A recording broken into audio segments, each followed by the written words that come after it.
Well, Joe and here, I'm a huge fan of the books in the first movie. Here's my little Hardin Scott tattoo right here. Way. I We know. just spoke to your husband.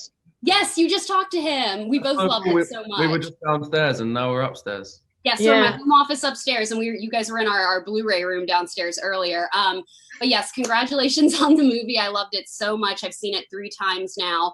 I honestly lost count of how many F-bombs were dropped throughout the movie. And I'm curious for you. I know we both talked about this on our set visit a year ago, but with the PG-13 rating going to an R rating. But how freeing was it to just be able to throw fucks around like anything? Like Joe, when you say fuck you and you're throwing that bread roll, really and nice. Fucking Trevor, those were my faves. So Joe, what was like one of your favorite moments to just throw down an F-bomb? Yeah, probably the one you mentioned where I get to, say F you and then run off into the rose bushes.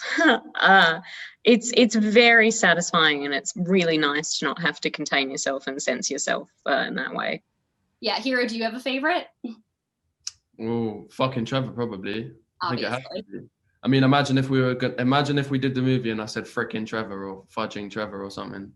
I think it's just real life, innit? Like if this is how people speak, especially a character like Hardin. And yeah, 100% freeing, but also I think to be honest, I think it just really, it does so much justice to the end product because it's just so much closer to real life. Yeah, no, 100%. Well, in this film, the intimate scenes between Hardin and Tessa are just so gorgeous and next level, but they also have a deeply emotional core that I appreciated as a fan of the books, and as a fan of like the first movie as well. So I'm just curious for each of you, before you're going into film the shower scene, I love the playfulness of Hardin and Tessa leading up to that moment, but before you go into filming a scene like that, what's the conversation like between the two of you as actors with Roger before, and the choreography that you have to do prior to filming a scene like that? Joe, I'll start with you.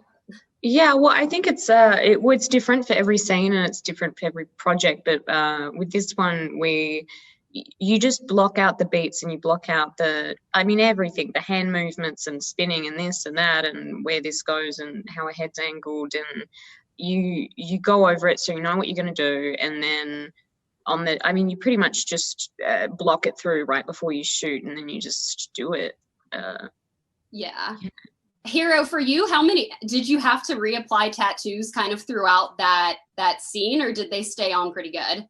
They stayed on pretty good throughout that scene. I mean, I think scenes like that, they definitely are more likely to rub off, and I think you kind of like touch and go as you go. Maybe the next scene you look over and you realize, or the next scene in shooting order, I mean, you got to kind of touch them up again. But yeah, no, it wasn't too bad. But as you say, I think it's 99% of the time it goes exactly as you blocked it, and it's properly systematic and professional. But I remember in that shower scene, we're like pouring the shower gel out, and that 1% of the time something does go differently. And I remember the lid fell off, and it wasn't supposed to, I don't believe. I thought that was intentional.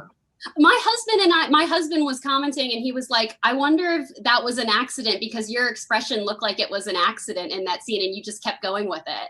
Yeah, no, I think, correct me if I'm wrong, Joe, maybe we did, but maybe I didn't know at the time. I think that was an authentic reaction on my part. And I think maybe after that, I don't even know it at this point, but especially the shower scene, there's a level of kind of, you kind of just go with the flow. You don't know everything that's going to happen. You have a properly systematic, clear blocking of it, and then you kind of have to adjust and adapt a little bit as you go.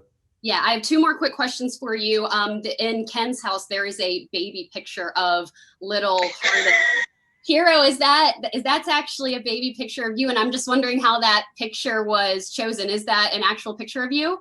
Yeah, that's me. I remember them just saying, "Can you send in a bunch of baby pictures for set deck?" And yeah, that's me. And I remember being young, I used to hate pictures, but I guess now, thanks mum and dad for taking them, because I guess. Oh, it is. I guess they. Yeah. It's good. Yeah. Is it like me like lying down like this? I think. No, the one with the bum.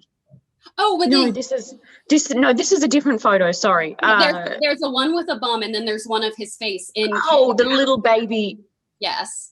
Yeah. Yeah, I think I saw a post saying how afterwards, I didn't even realize this in the shot, but I think this was probably Roger's idea, but the fact that it pans from that innocent baby picture to Hardin in the background walking, drinking a bottle of wine is a nice juxtaposition.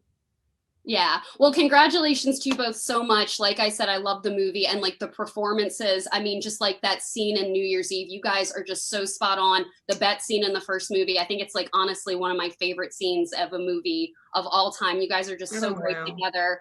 And yeah, like, I mean, my husband and I love the movie so much, and I appreciate your time so much today. Can't wait for After We Fell. I hope you guys can start filming soon.